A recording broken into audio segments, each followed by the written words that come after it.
Hello, my name is John Tennyson. I'm a docent here at the California Automobile Museum in Sacramento, California, where we have more than 150 cars for you to take a look at.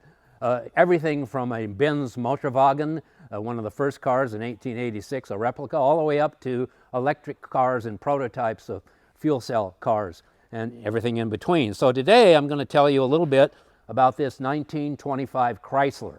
And this car is important because it was a breakthrough car, number one, and it was the beginning of Chrysler Corporation as well. Now, this car is an all-steel sedan, and by the 20s, most cars had steel tops, whereas in the previous era, in the teens, before World War I, most were open cars. So people were demanding weatherproof cars with windows and tops. Also, the car has a bumper. A lot of the older models back before World War I didn't even have bumpers. It has an electrical system for lights, whereas older cars had gas-run lighting. And also of interest on this car is the hood ornament. Most cars had a motor meter here of this era, which is like a little thermometer that showed you whether or not the car was overheating.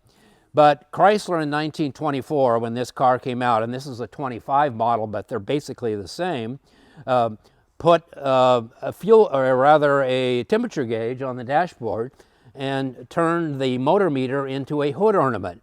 Those are the wings of Mercury on a helmet that sort of looks like it came out of a Wagnerian opera.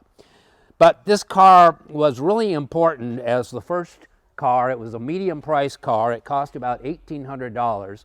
When you compare that with a Model T Ford of that era, where that you could buy at least the basic Ford for $300. So the breakthrough with regard to this car are two things. First of all, it had a high performance, high compression 6-cylinder engine, and this car was used, at least in the Roadster version, in a number of races, including endurance races like Le Mans in France. But even more importantly than the engine, this was the first American production car with four-wheel hydraulic brakes, which Chrysler had arranged through licensing with the Lockheed Aircraft Company. And this was a breakthrough car because Chrysler Corporation came about in 1924, so it was late to the game, unlike Ford and General Motors and Hudson and Nash and Studebaker that had existed for 20 or 30 years.